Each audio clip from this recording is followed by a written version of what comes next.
Para mga katanungan mula sa ating Facebook page, galing po kay John Rendon, ano ang kailangang mangyari para mag-start ng mass testing with prioritization for PUIs, PUMs, healthcare workers if we have the ability to test? Unang-una, kailangan po natin ng kapasidad na malawakang testing, sapat na kits at laboratorio at ang taong gumagawa nito.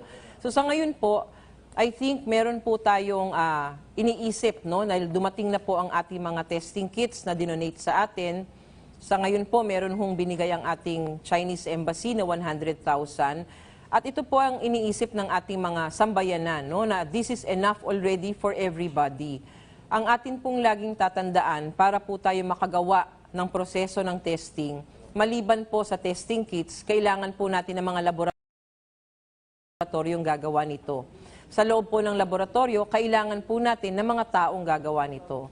So ngayon po, kahit po marami tayong testing kits, ang ginagawa po natin, ini-extend po natin ang kapasidad ng ating mga laboratorio para maging sufficient po at makumpleto ang proseso para mas makapag-test pa po tayo na mas madami. Ang malawakang testing na ito or mass testing ay hindi ibig sabihin lahat ng tao ay pwede nang i-test. Yung mga may simptomas pa rin ang uunahin. Ngayon, dahil sa kakulangan ng testing capacity, inuuna natin ang mga may simptomas na mas malala at yung ating vulnerable population. Sa ngayon, dumarami na ang test kit, bagamat limitado pa rin ang ating mga laboratorio or yung mga pwedeng magproseso ng ating testing kits. Kaya dito, hindi pa rin tayo makakapagsagawa ng ating mass testing. Second question po, galing kay Earl Victor Rosero from Facebook. When the private hospitals and joint LGU private hospital facilities test for COVID-19, will DOH get the data it needs from those tests done by private entities and paid for by private persons? How will the DOH make sure it gets the data it needs and at the same time address the data privacy concerns of the patients tested in private institutions? Meron po tayong batas sa bansa, Republic Act 11332 o ang Mandatory Reporting of Notifiable Diseases and Health Events of Public Concern Act, kailangan pong i-report sa Kagawaran ng Kalusugan ang mga naitatalang kaso ng mga notifiable diseases kasama ng COVID-19. May kaakibat na parusa ang sinumang hindi susunod o hindi makikipag-coordinate sa health authorities sa pag-report ng mga pasyenteng positibo sa COVID-19 at iba pang notifiable diseases. Galing po kay Nathaniel Imperial sa Facebook, may pag-aaral na bang tumutukoy kung gaano katagal ang coronavirus sa tubig, lalong-lalo na sa inuming tubig na nasa plastic container? So hanggang sa kasalukuyan po, wala pong ganyang pag-aaral na naisasagawa pa. Ang mga pangkaraniwang method sa paglilinis ng inuming tubig tulad ng filtration ay epektibo sa prevent ng ganitong mga pangyayari kung sakaling mangyayari nga po ito. Pero sa ngayon po, dahil bagong virus po ito, and hanggang sa ngayon naman, sa mga pag-aaral natin sa mga artikulong lumalabas, wala pa ho tayong nakikita na ang virus na ito o ang COVID-19 ay maaring tumira o manatili sa ating mga tubig. Galing po kay Bianca Monsod from Twitter. In an interview yesterday, Secretary Duque said, "We're probably just uncovering half of the actual positive cases. In light with this, enough na po ba ang lung center and PGH for referral hospitals? Or madadagdagan pa ba po ito?" Maliban po sa lung center at Philippine General Hospital, ang Dr. Jose N. Rodriguez Memorial Hospital ay isang referral hospital din na itinatalaga ng ating gobyerno. Tulad ng nabanggit ko kahapon, initial pa lamang itong COVID referral hospitals na ating itinatalaga sa ngayon. Iuna natin ang mga ospital sa National Capital Region dahil dito may naitatala tayong pinakamataas na kaso sa ngayon ng COVID-19. Ang Kagawaran ng Kalusugan ay patuloy nang naghahanap ng iba pang mga ospital na may kakayahang maging COVID referral hospitals para tumanggap ng mga COVID-19 patients na malubha o kritikal na ang kondisyon. Gusto ko rin pong sabihin sa inyo na pagka umayos na po ang protocol natin at naipatupad natin, magkakaroon na po tayo ng mga facilities sa komunidad, community quarantine facilities, kung saan doon po natin ilalagak ang ating mga COVID positive patients na may mild na symptoms o di kaya walang simptomas para hiwalay sila dun sa mga severe at critical na kaso at dun sa mga vulnerable population na dadalhin natin at ilalagak sa ating mga ospital. Para naman po sa mga katanungan ng ating mga media partners, bago ko po ito simulan, gusto ko lang humingi ng paumanhin. Ang Kagawaran ng Kalusugan ay humihingi ng paumanhin na hindi natin masagot lahat ng tawag ng ating mga media partners ngayon sa ating telepono. Sana po maintindihan nyo na bukod po sa pagre-report namin at pagsasagot sa inyong mga tawag, kami po ay may trabaho rin na ginagawa katulad ng mga meetings para mapagplanuhan na mas maigi ang response natin for COVID-19. Galing po kay Rafi Bosano ng ABS-CBN, we've been getting reports that some hospitals are no longer accepting non-COVID patients as they are not considered emergencies. How do we reconcile the fact that they may still be emergencies that need medical attention and the reality that hospitals are really filled to their capacity? Kapag emergency po ang kaso, hindi po dapat tanggihan ng kahit na anong ospital. Whether it be that referral hospital for COVID o anumang ospital na meron tayo sa ngayon.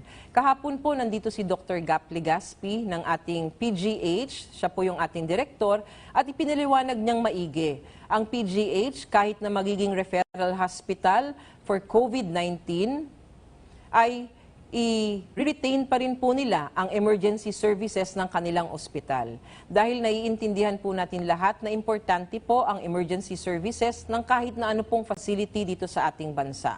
So hindi po totoo na mawawala ng serbisyo, lalong-lalo na para sa mga emergency care, para sa ating mga pasyenteng nangangailangan nito. From Sheila Crisostomo from Philippine Star, regarding the testing kits of UPNIH, tapos na po ba ang field testing na mga yon? Pwede na po ba silang gamitin on its own or nang hindi kasabay ang testing kits ng RITM for comparison? How many tests were done for field testing? Sa ngayon po, ang ating UPNIH testing kits ay nagkakaroon ng field trial. Ito po ay magtatagal ng mga 2 hanggang 3 linggo. So, tatapusin po itong field trial na ginagawa nila at pagkatapos, kailangan pa rin kumuha ng clearance sa Food and Drug Administration pagkatapos matapos ang field trial. So ito pong lahat ay kailangan pagdaanan pa ng testing kits ng UPNIH bago po ito magamit ng ating communities. From Jovi Key, from Inquirer, WHO said that countries should test every suspected COVID-19 case. Is DOH considering to update its protocol to re-allow testing of mild cases and non-elderly since we already received thousands of kits and expect more to arrive? Ayon po sa WHO, sa mga bansa na may community transmission ng COVID-19, dapat bigyang prioridad ang mga nakakatanda, buntis, at may sakit sa pagtetest para sa COVID-19. Sa ngayon po, hindi pa po babaguhin ang protocol ng DOH at gagamitin pa rin ang mga nakuhang test kits para sa mga taong nangangailangan nito, katulad ng ating mga severe cases at critical cases at ang ating vulnerable population. Kahit po kasi nadagdagan na ang ating mga laboratorio na pwedeng mag-test ng specimen, hindi pa rin po sapat para ma-accommodate ang lahat. Pag dumating po tayo sa punto na meron na ho tayong sufficient resources, atin pong irerevisa uli ang ating protocol para makita po natin kung sino pa ho ang pwedeng pumasok sa ating mga priorities para po ma-test natin ang mga nakakarami. From Greg Gregorio from TV5, why are there COVID-19 patients who were discharged with only 1 negative test result? Is it risky or not? Has the protocol changed? Or is it because of the scarcity of test supplies? If so, will the 2 negative results before discharge rule be implemented again as we have now 100,000 test kits? So parang lahat ng tao po excited sa 100,000 test kits natin. Ano po? Gusto ko lang banggitin para po sa kaalaman ng ating mga kababayan, meron ho tayong 100,000 test kits. This is good for 100,000 tests. Pero dapat po nating malaman, ang isang tao, lalong-lalo na kapag COVID-19 positive siya, ay hindi lang po isang test ang nire-require niya at nagagamit. Meron ho tayong minimum pa lang ho na magagamit ng isang taong may COVID positive na 2 test kit. So maaring ang 100,000 hindi pa rin ho for 100,000 persons. Yun pong 100,000 din, meron din po tayong ginagamit dyan sa test kits na yan na bago natin mailagak sa ating mga laboratorio ay nagkakaroon pa ho ng pagsusuri at validation na gumagamit din tayo ng test kits na ito. So kailangan ho natin lahat maintindihan ang proseso, kailangan natin lahat maintindihan ang mga numero. Hindi po natin ipinagkakait sa ating taong bayan. Ang sinasabi lang po natin, ito po talaga ang talagang pangangailangan dito po sa ating pagsagawa ng ating testing. Ayon po sa guidelines ng Department of Health, hindi po kailangang magpa-test ulit ang taong nagpositibo sa COVID-19 para ma-discharge ito sa ospital. Kapag wala na pong simptomas ang ating COVID-positive case, bumalik na rin sa normal ang ilang test tulad ng CBC, chest x-ray ay maaari na po siyang pauwiin. Ngunit, kinakailangan sumailalim pa rin po siya sa 14-day quarantine at pagka siya po ay na-discharge na. Ang pag-uulit ng test ay sinasagawa lamang pagkatapos sumailalim sa 14-day home quarantine ang pasyente pagkatapos ma-discharge. Galing kay Aiko Miguel from UNTV, pwede bang tumanggi ang hospital staff or personnel na mag-duty to handle COVID-19 cases? For example, ito ay baguhan, siya ay buntis o kaya meron siyang pre-existing health conditions. Ang ating mga health workers na at risk o kasama sa vulnerable population, katulad ng mga taong more than 60 years old, meron siyang pre-existing medical conditions katulad ng diabetes, high blood, sakit sa puso, may cancer o iba pang sakit na nakakababa ng kanyang resistensya o di kaya siya ay buntis, ay pinapayuhang iwasang humawak ng mga pasyenteng may COVID-19. Galing kay Raul Dancel from Street Times, may mga nagsusumbong ng mga healthcare workers na pinapaalis daw sila sa kanilang boarding house or kung saan man sila tumitira temporarily. Mayroong report ang Rappler sa Iloilo, may nagsumbong din na isang senior pharmacist at 2 nurses sa Quirino Memorial Hospital na pinapa-evict daw sila ng kanilang landlords dahil baka raw sila ay makapanghawa. Ang concern na po ito ay pinarating natin sa ating Interagency Task Force para maimbestigahan at masolusyonan ng mga concerned national agencies. Hindi po ito ang panahon para talikuran natin ang ating mga healthcare workers. Kami po ay nakikiusap sa ating sambayanan. Kami po ay nakikiusap sa ating mga kapwa Pilipino na sana kandiliin po natin ang ating healthcare workers. Alagaan po natin sila. Pag nagkasakit po tayo, sila po ang mag-aalaga sa atin. Hindi po dahil nanggagaling sila sa ospital ay hindi na ho sila nagpa-practice ng infection prevention and control procedures. Sila po ay nag-iingat pa rin para hindi makapanghawa ng iba. So sana po, wag naman ho natin gawin ito sa ating mga healthcare workers.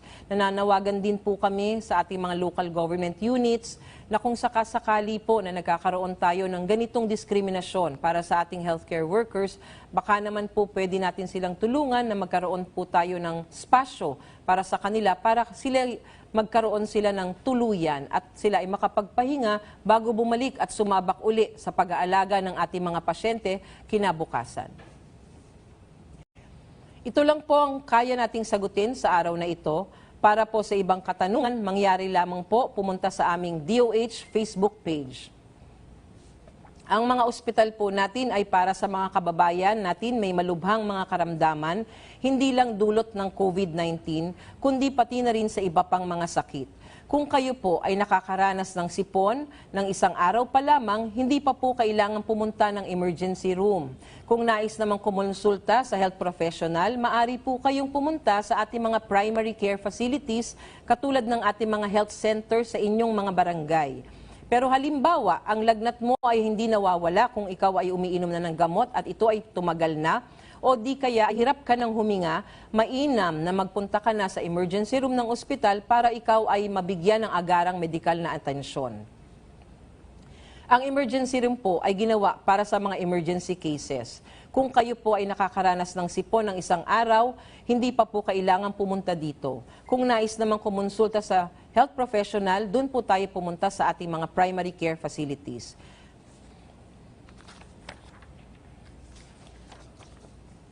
Mababawasan din po ang tsansa na mahawaan ng sakit mula sa mga pasyente sa ospital kung hindi kayo pupunta pa sa emergency room kung hindi naman po malala ang inyong nararamdaman.